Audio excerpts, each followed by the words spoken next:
며칠 전에 서점에 나가서 종교서적 코너를 좀 뒤적이다가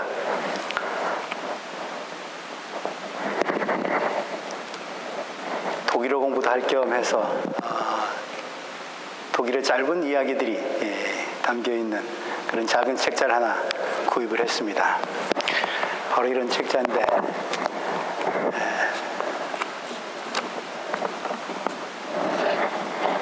어제 이 이야기들 중에 한 대목을 읽었습니다. 그리고 대림절을 기다리는 우리에게 참 시사해 준 바가 많다라는 생각이 들어서 여러분들께 잠깐 소개해 드리려고 합니다. 작자 이름 알프레드 하게니라고 하는 그런 사람인데 지구를 향해서 돌진하던 혜성이 빗나가는 혜성과의 충돌 위기를 모면하는 그런 이야기입니다. 하나님이 세상을 이렇게 둘러보십니다. 동서남북 다 둘러보는데 어디 하나 하나님의 얼굴에 웃음을 짓게 하는 곳이 어느 한 곳도 없습니다. 내가 이 세상을 얼마나 공들여 만들었는데 들리는 것은 신음소리뿐이고 보이는 것은 폭력뿐입니다. 내가 저 녀석들한테 이 동산을 맡겼는데 특별한 모습으로 짓고 나는 기대에 벅차서 이 일을, 이 세상을 잘 관리하라고 맡겼는데 저놈들 이제 다 불황당이 돼버렸구나 하는 일이라고는 밤낮 나쁜 짓 할 생각만 하고 사람을 배신하고 죽이고 서로 먼저 많이 가지겠다고 아귀다툼하고 내가 만든 세상이 그야말로 지옥이 되어버렸구나. 하나님 후회를 하십니다. 후회하시던 하나님 이런 생각을 하십니다.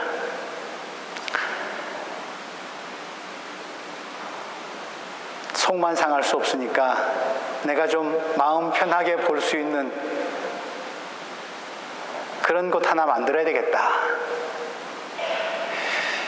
그래야지 나도 인상 찡그리지 않고 가끔 좀 편하게 세상 구경을 할 수 있을 테니까. 그래서 하나님은 그래 그거 괜찮은 생각이다 라고 하시면서 인간들이 잘 접근하지 못할 만한 곳에 저쪽 태평양 깊은 곳에 작은 섬 하나를 만드십니다.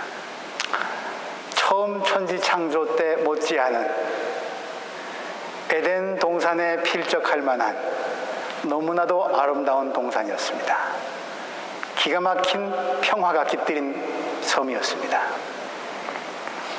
백사장은 말할 것도 없고 산들바람에 종려나무는 흩날리고 들에 온갖 꽃들이 만발하고 나비는 팔랑거리고 부족할 것 없는 그야말로 눈으로 보기만 해도 우리가 가끔 관광사진에서 보는 그림 같은 그런 섬이었습니다.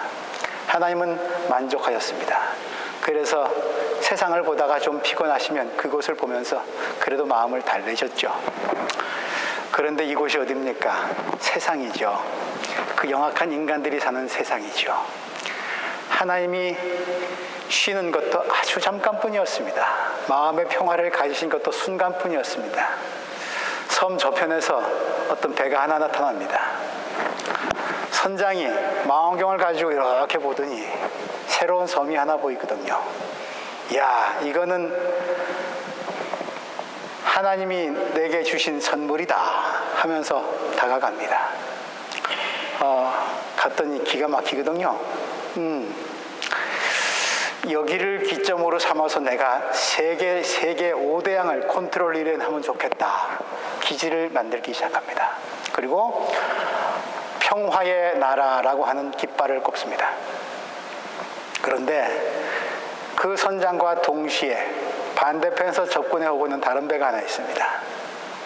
거기도 선장이 하나 타고 있는데 이 사람도 망원경으로 섬을 봅니다. 이게 뭐냐? 이거야말로 나를 위해서 하늘이 내려준 그런 점지해준 땅이구나. 올라갑니다. 이야, 기가 막힙니다. 금, 은, 야, 여기는 우라늄도 많겠다. 이거 팔아먹으면 내가 정말 세계 제일 가는 부자 되겠다. 그는 거기에 자유의 왕국이라는 깃발을 꼽습니다. 깃발이 2개가 펄럭이니까 조금 먼저 도착했던 선장이 시비를 겁니다. 당신 누구요? 그러는 당신은 누구요? 여긴 내 땅이요. 내 땅이란 이건 내 땅인데. 말도 안 되는 소리 하지 마시오. 내가 먼저 발견했소. 깃발 꼽던 게 인자지. 다툼이 시작됩니다. 그러면서 두 캡틴은 이제 만반에 싸울 준비를 하고 함께 데려왔던 선원들에게 전쟁 준비를 하라고 선언을 합니다.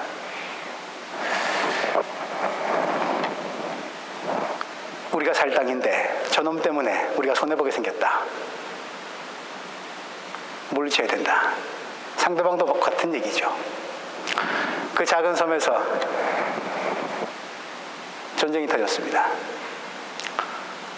평화롭던 섬은 길거리마다 탱크가 굴러가기 시작했고 요란한 사이렌 소리가 들리기 시작했고 사람들은 공습경보가 울리면 지하로 대피했습니다.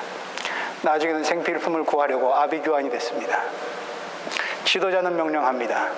여기는 우리 땅이다. 최후의 1인까지 돌격.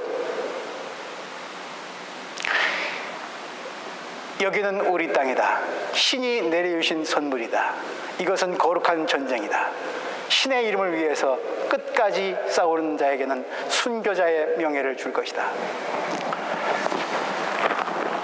그 자그마한 하나님이 특별하게 다시 만드셨던 땅은 또다시 폭력과 전쟁으로 죽음과 시체로 가득 차게 됐습니다. 죽음과 시체 썩는 냄새 때문에 하나님이 다시 코를 찡그리십니다. 이제 너무 화가 나셨습니다. 도저히 참을 수가 없습니다. 안 되겠다. 정말 다시 시작해야 되겠다. 저것들 내가 도저히 봐주려고 했는데 더는 못 참겠다. 그러면서 하나님이 이렇게 살펴보십니다. 저쪽에 혜성 하나가 있습니다. 그래, 저놈이면 쓸만하겠다. 하나님이 눈빛을 혜성에 딱 맞춥니다.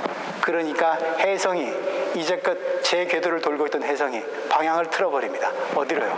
지구로. 지구를 향해서 쏜살같이 달려오기 시작합니다. 이제 지구는 혜성과 충돌하면 다 박살이 나고 멸망하고 맙니다. 하나님이 눈을 찔끗 하셨습니다. 예, 혜성은 속도를 더해갑니다. 파라다이스를 서로 더 차지하겠다고 전쟁하던 그 사람들, 혜성이 다가오는 줄도 모르고 최후의 일각까지 고지가 바로 저긴데 지금도 피비린내 나는 싸움을 하고 있습니다. 시체는 쌓여갑니다. 하나님은 이제 곧 닥칠 지구의 멸망을 어쩔 수 없는 선택이었음을 씁쓸하게 생각하시면서 지구를 곧 멸망할 지구를 바라봅니다. 그런데 그때 이상한 소리가 들려옵니다. 정말 이상한 소리가 하나님 귀에 들려옵니다. 무슨 소리인지 잘 모르겠는데 아주 지극히 작은 소리입니다. 금방 들었는가 싶었는데 내가 잘못 들었지? 다시 들려옵니다. 이게 무슨 소리야? 어디서 들려오는 소리야? 정확한 무슨 말을 하는지는 정확하게 들리지 않는데 소리가 나는 건 분명합니다. 하나님이 자세히 들여다보십니다. 갓난아기가 태어나고 있습니다. 동쪽에서도 서쪽에서도. 독일에서도 태어나는가 싶더니 대한민국에서 태어납니다. 일본에서도 태어나는가 싶더니 중국에서도 태어납니다. 영국에서도 태어나는가 싶더니 미국에서 태어납니다. 매 초마다 아이가 태어나는데 이 녀석들이 내뱉는 소리가, 어른들은 서로 자기가 옳다고 하나가 되는 소리가 전혀 없는데, 하나가 될 생각이 전혀 없는데, 나눠서 쓸 생각이 전혀 없는데, 이 녀석들 옹알이는 다 한결같습니다.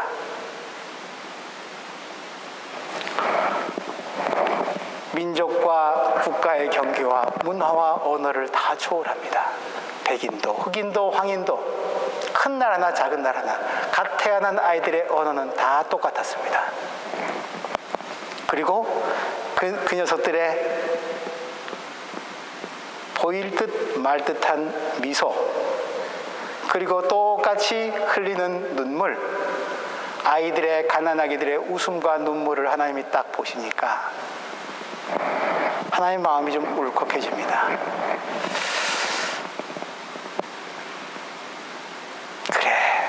그래. 내가 저 녀석들을 위해서라도, 저 갓난쟁이를 위해서라도 조금 참아야 되겠다. 내가 조금 더 인간들하고 같이 일 좀 해야 되겠다. 이번에는 뭔가 좀 달라지겠지. 그래, 이번에는 달라질 수 있을 거야.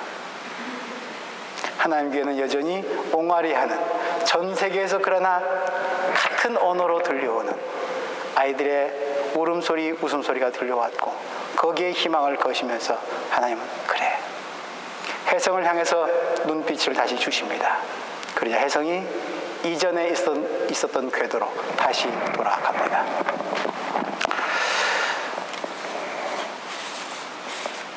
뭐 그런 내용의 작은 동화 같은 얘기였습니다. 그런데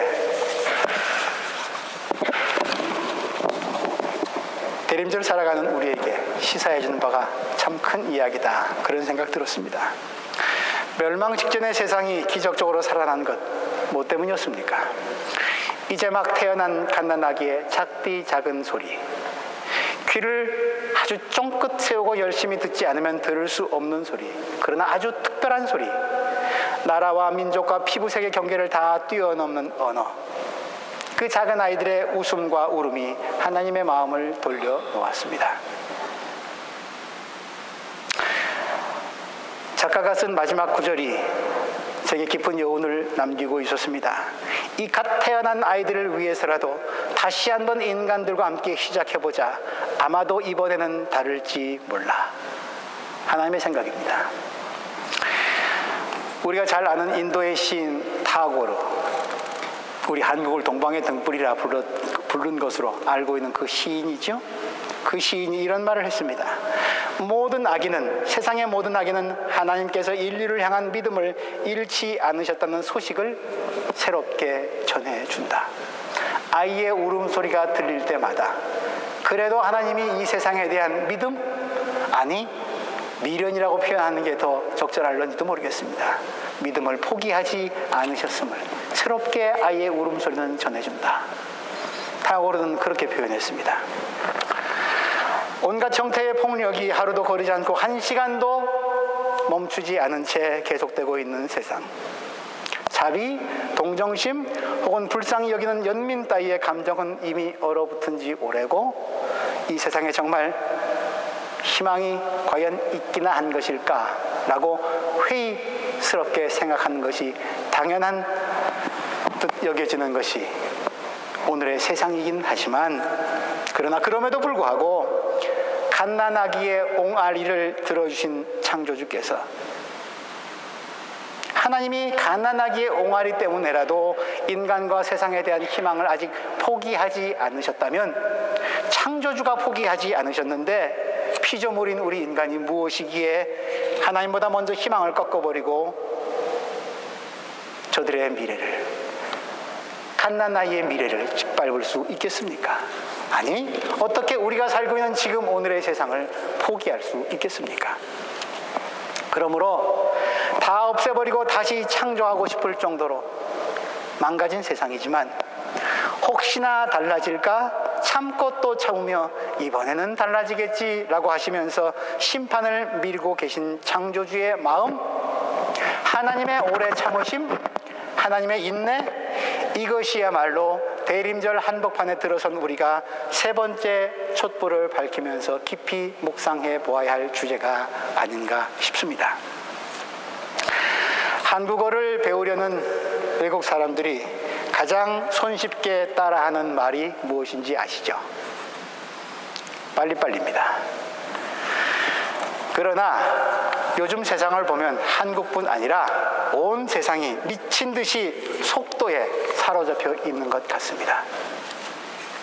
제가 처음 올 때는 독일 시민들이 그렇게 많은 핸드폰, 스마트폰 그렇게 많이 갖지 않았던 것 같은데 3, 4년 지난 사이에 너도 나도 지하철을 타면 한국의 지하철하고 이제는 거의 구분이 안 될 정도입니다. 속도에 미쳐 있습니다. 빠른 정보, 빨리 이기고 빨라야 이기고 빨라야 삽니다. 느리면 손해보고 느리면 제밥도 못 찾아 먹습니다. 그러면 그토록 빠른 것을 좋아하고 빠른 것을 즐긴다면 삶의 기쁨도 삶의 만족도 삶의 행복도 이전보다 더 빨리 찾아와야 하고 더 빨리 움켜쥐어야 할 텐데 과연 그렇습니까? 이전 시대보다 오늘의 세대는 오늘의 세상은 행복을 더 빨리 찾아가고 있고 행복을 빨리 누리고 있습니까? 그렇지 않다면 빠르지 않으면 불편하고 빠르지 않으면 불안한 우리 삶의 방식에 심각한 문제가 있다. 이렇게 생각해 볼 만도 하지 않습니까? 오늘 성경은 베드로 사도의 편지를 통해서 우리에게 가르침을 줍니다. 주님께는 하루가 천년 같고 천년이 하루 같습니다. 하나님의 시간표는 하나님의 속도는 우리와 다르다는 것입니다. 물리적 법칙을 넘어가 있는 영역이죠. 베드로는 경고하고 있습니다. 사람들이 주께서 다시 오시겠다고 한 약속을 지키시는 것이 느리다고 생각해서 하나님의 약속 그거 말짱 거짓말이구만 오긴 언제 와? 누가 와? 하면서 하나님을 종말의 날에 의심하게 될 것이라고. 인간들이 지들이 먼저 조바심이 나가지고 오늘이 불안하고 내일이 걱정돼서 빨리빨리 서두르면서 스스로 시간의 주인 행세를 하게 될 것이라는 말씀이죠. 2000년 전에 살았던 어부 출신 사도가 21세기 세상 2000년 뒤를 이렇게 정확하게 내다볼 수 있을까요? 그 베드로는 하나님의 느림이 하나님의 늑장부림이 빠름을 좋아하는 우리에게 오히려 유익한 것이라고 이로운 것이라고 말합니다. 하나님의 느리심은 그분의 오래 참으심 때문이고 하나님이 오래 참으시는 까닭은 우리 중 인간 중 아무도 누구도 멸망치 않고 다 회개하는데 새 사람 되는데 이르기를 바라기 때문이라고 베드로는 그렇게 강조하고 있습니다. 십계명을 받으려고 시내산에 올라갔던 모세에게 하나님이 나타나셔서 모세를 지나가시면서 이렇게 말씀하십니다. 당신을 소개하시는 거죠. 나 주는 자비롭고 은혜롭고 노하기를 더디하고 사랑과 진실이 풍성한 하나님이다. 출애굽기 34장 6절 말씀입니다. 노하기를 더디하고 더딘 하나님, 느린 하나님, 그 하나님을 우리가 마음에 새기면서 오늘 이 시대 우리는 과연 무엇에 빠르고 무엇에 느린지 돌아보고 싶습니다. 야고보 사도는 우리에게 이렇게 권고합니다. 야고보 1장 19절입니다. 누구든지 듣기는 빨리 하고 말하기는 더디하십시오. 내가 하고 싶은 말을 천천히 하거나 잠시 좀 기다렸다가 쏴붙여라, 그런 차원의 말씀이 아니라 제대로 상대방의 말을 먼저 들을 줄 알게 된다면, 잘 들을 줄 알게 되면 사람과 사람 사이에 벌어지는 얼마나 많은 오해와 실수, 아픔과 손실을 피할 수 있을지 한번 생각해 보시기 바랍니다. 우리는 말하기는 굉장히 빨리 하고 듣기는 아예 느린 정도가 아니라 안 하려고 하기 때문에 우리는 스스로 손해를 자초하고 살고 있습니다. 야고보 사도의 말씀을 저는 이렇게 새기고 싶습니다. 남의 형편을 헤아리고 남을 위한 일은 빨리빨리, 듣는 일은 빨리빨리 하라겠으니까요. 남의 형편을 헤아리고 남을 위한 일은 빨리빨리, 하고 싶은 말은 더디, 나를 드러내고 나를 위한 일은 천천히.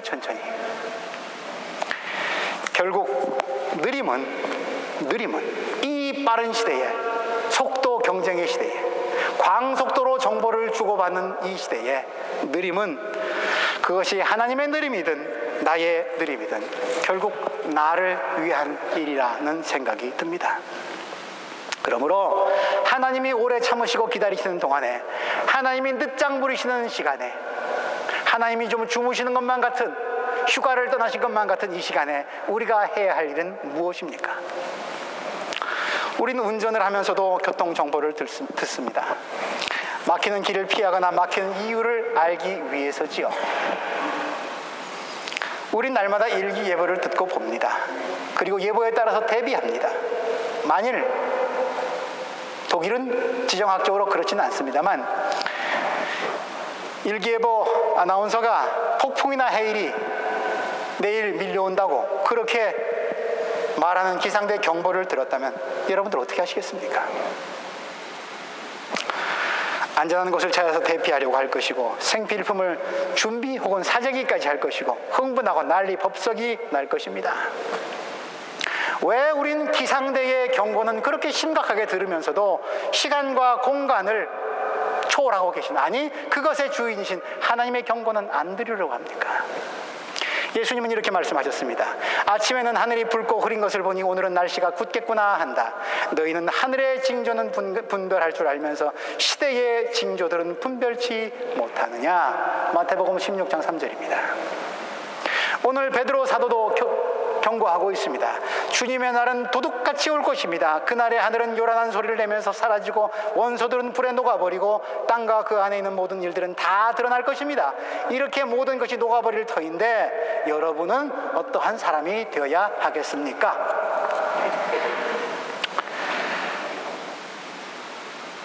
오늘 우리가 읽은 이사야서 42장의 말씀은 마지막 날의 광경 같은 장면을 보여주고 있습니다. 내가 오랫동안 조용히 침묵을 지키며 참았으나 이제는 내가 숨이 차서 헐떡이는 해산하는 여인과 같이 부르짖겠다. 내가 큰 산과 작은 산을 황폐하게 하고 그 초목들을 모두 시들게 하겠다. 강들을 사막으로 만들겠고 호수를 말려버리겠다. 처음에 말씀드렸던 짤막한 독일 동화, 혜성이 지구를 향해서 돌진해서 지구가 종말을 맞이할 것만 같은 그런 말씀으로 베드로 사도의 말씀이, 이사야의 예언이 들려옵니다. 그러나 이 소식은, 이 말씀은 우리를 낙담시키는 것은 아닙니다. 오히려 인간들의 불의와 악행으로 망가진 지구가 하나님의 정의가 깃들여 있는 새하늘 새 땅으로 바뀌게 될 그날을 오히려 거꾸로 기다리게, 기쁨으로 기다리게 만듭니다. 사도 베드로는 분명히 그렇게 증언하고 있습니다. 베드로후서 3장 13절 말씀, 하나님의 정의가 깃들여 있는 새하늘 새 땅, 그날을 우리는 기다리고 있습니다. 이러한 기대와 기다림이, 이런 기대가 있기 때문에, 이런 기다림이 있기 때문에 우리는 지금 여기서 거룩한 행실, 경건한 삶, 11절 말씀이죠. 세상은 우리를 향해서 지가 뭐가 그렇게 혼자 잘났다고, 거룩하다고, 경건하다고 손가락질 해댈지 모르지만, 그러나 아직 우리는 세상이 숨쉬고 있음을 감사하면서, 종래는 창조주 하나님께서 세상을 새롭게 다시 복원시키실 그날을 기다리고 확신하면서 우리가 그 파라다이스에 살 만한 사람이 되기 위해서 지금 여기서 준비하고 있는 것이죠. 그날에 대한 기대 때문에 여기서 거룩한 삶, 경건한 삶, 그것이 어떤 것인지 고민하게 되고 그렇게 실천하고 하고자 하는 동기와 이유가 충분히 되는 것이죠. 우리가 매주일 예배드리고 그리고 세상의 안타까운 현실을 보면서 하소연할 곳이 없어서 울부짖는, 하늘을 향해서 울부짖을 수밖에 없는 이웃들의 안타까운 하소연을 들으면서 기도하고 저들을 위해서라도 조금씩이라도 움직여 보려고, 함께 더불어 사는 세상을 만들어 보려고 조금이라도 고민할 수 있는, 그렇게 거룩의 모양이라도 내보려고 하는 그리스도인으로 삶을 살아간다고 하는 것은 갓난아기의 울음소리, 웃음소리, 그것 때문이라도 아직도 참고 기다리시면서 이번에는 달라질 거야, 오늘은 다를 거야, 그래 내일은 좀 다르겠지 라고 기대하시면서 지금도 세상에서 인간들과 함께 일하고 싶어 하시는 하나님의 동역자가 된다는 것을 뜻합니다. 때문에 주님 오시기를 기다리는 그리스도인들에게는 마지막 날이 이르기 전에, 그날이 언제인지 모르지만 우린 그날이 중요하기도 하지만 때문에 그래서 여기 지금이 더 중요합니다. 그게 언제인지 모르지만, 그날이 언제 닥칠지 모르지만, 언제 도둑처럼 임할지 모르지만 우리는 하나님께서 현재의 우주를, 망가진 우주를 완전히 새로운 회복된 우주로 바꾸실 그날 영원한 본향에 우리의 초소를 마련하실 것이라고, 그런 믿음으로 우리는 그날을 기다리면서 여기서 살아가고 있습니다. 주님은 그날을 그렇게 준비하고 기다리는 사람들을 사용하기를 원하십니다. 하나님이 사용하시는 그리스도의 사람이 되고 싶으십니까? 바블로 카잘스라는 유명한 첼리스트를 잘 아실 겁니다. 20세기 전설적인 첼리스트죠. 90세 중반의 나이에도 여전히 연주 활동을 왕성히 하면서 참 지칠 줄 모르는 그런 음악적 열정을 뿜어냈던 분입니다. 기자가 묻습니다. 연주회가 끝난 뒤에, 카잘스 선생님은 지금 95세이고 세상이 인정하는 가장 위대한 첼로 연주자이십니다. 그런데 왜, 그만하면 충분하실 터인데 왜 지금도 매일 6시간씩 연습하고 계십니까? 95세의 노구가 하루에 6시간씩 첼로 연습을 했답니다. 카잘스가 대답합니다. 내가 연습하면 할수록 조금씩 계속 더 나아지고 있다고 생각하기 때문이죠. 카잘스 정도 되면 더 이상 오를 경지가 없어 보입니다. 근데 그 노인이 95세를 먹고서도 6시간씩 첼로를 들고 있습니다. 그리고 느낍니다. 우리 같은 범인들은 도저히 범접도 못하겠지만 어제보다 조금 소리가 낮구나. 조금씩 성장하는 자신의 음악의 세계를 기쁨으로 맞이하면서 나이 들어감을 오히려 푸른 젊음으로, 육신의 젊음만을 자랑하는 사람은 도저히 헤아릴 수 없는 그런 승화된 푸르름으로 하루하루를 살아가고 있었던 거죠.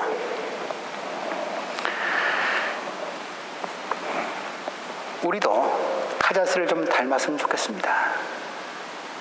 먼저 믿었다고, 나는 세상 저놈들과는 좀 다르다고, 구원받았다고 절대로 자만하지 말고 서 있는 자 넘어질까 조심하라 했습니다.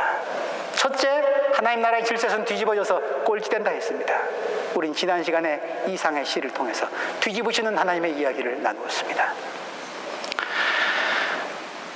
뒤집고 엎으시는, 그렇게 해서라도 질서를, 하나님 나라의 질서를 세우고 싶어 하시는 하나님의 역사를 기억하시면서 베드로 사도의 편지에, 오늘 베드로 후서의 마지막 구절, 3장 마지막 구절입니다.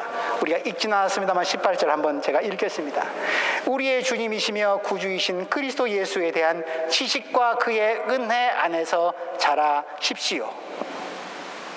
그리스도에 대한 지식과 은혜 안에서 자라가야 할 것입니다. 날마다 95세 먹었을지라도, 세계 최고의 첼리스트라 할지라도 날마다 조금씩 자라가야 할 것입니다. 겨울입니다. 잠자기 딱 좋은 계절이죠. 이부자리 속에서 나오기 싫은 계절입니다. 동면하기 딱 좋은 계절입니다. 짐승들은 그런 겨울잠을 자지요. 게을러지기 쉬운 계절입니다. 동면하고 있다면, 겨울잠 자기에 준비하고 있다면 우리 다시 깨어 일어나야 할 때입니다. 성장해야 할 때입니다. 영혼의 겨울바람이 불어와서는 아니 될 것입니다. 오늘 이사야 예언자는 이렇게 다시 노래합니다.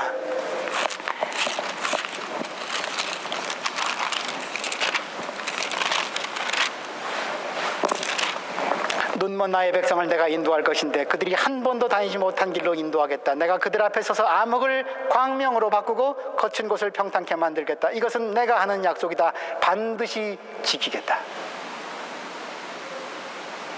포로로 잡혀가 있는 이스라엘 백성들에게 이런 날은 꿈에도 꾸지 못한, 이젠 해성과 충돌할 수밖에 없는 그런 날을 살아가는 사람들에게 하신 주님의 약속입니다.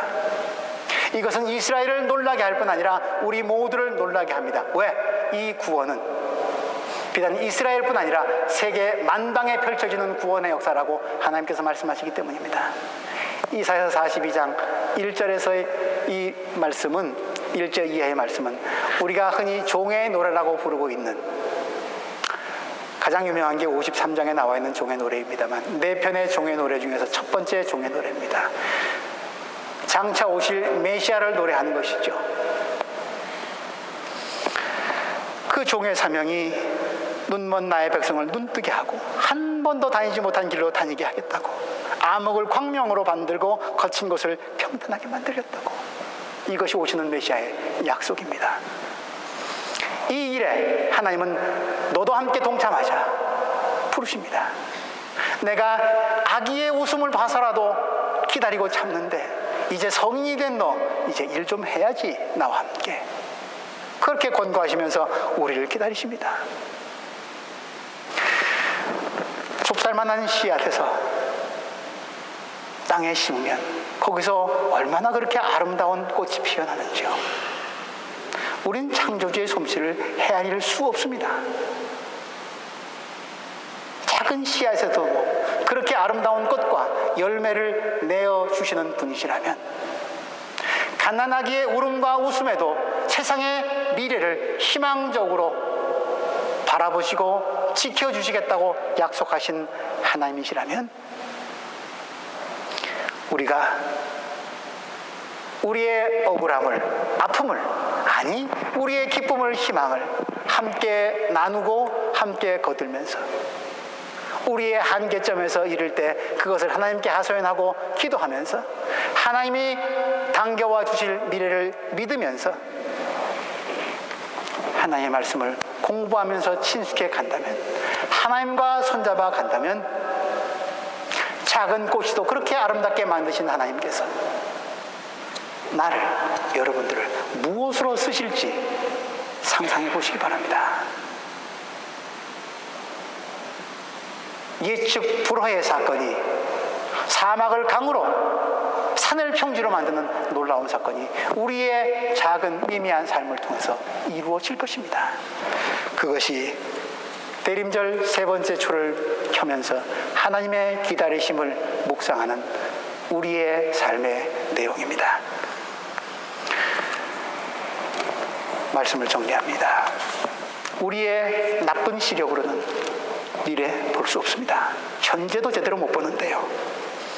하지만 어떤 일이 닥치건 하나님은 신실하시다는 것, 우리와 함께 하신다는 것, 그리고 바로 그분이 예수 그리스도라는 것, 그분과 함께라면 우리의 미래는 빛으로 빛날 수 있을 것입니다. 기도합니다. 하나님, 주 오심을 기다리는 대림절, 우리의 기다림의 모습이 어떠한지 돌아봅니다. 하나님 오래 참으시는데 우리는 뭘 참고 뭘 기다리고 있는지, 무엇에 흥분하고 무엇에 조바심 나는지 돌아볼 수 있도록 도와주시옵소서. 우리의 겉사람은, 물질은, 육은 말로 다 할 수 없을 정도로 비만해지면서 우리의 영혼은 말라 비틀어지지 아니하도록, 하나님 보시기에 우리의 성장이 멈춰버린 그런 불행한 이유 되지 아니하도록 주의 영께서 우리를 깨워주시고 이 대림의 기간 주오심에 합당한 길 예비하게 하여 주옵소서. 예수님 이름으로 기도합니다.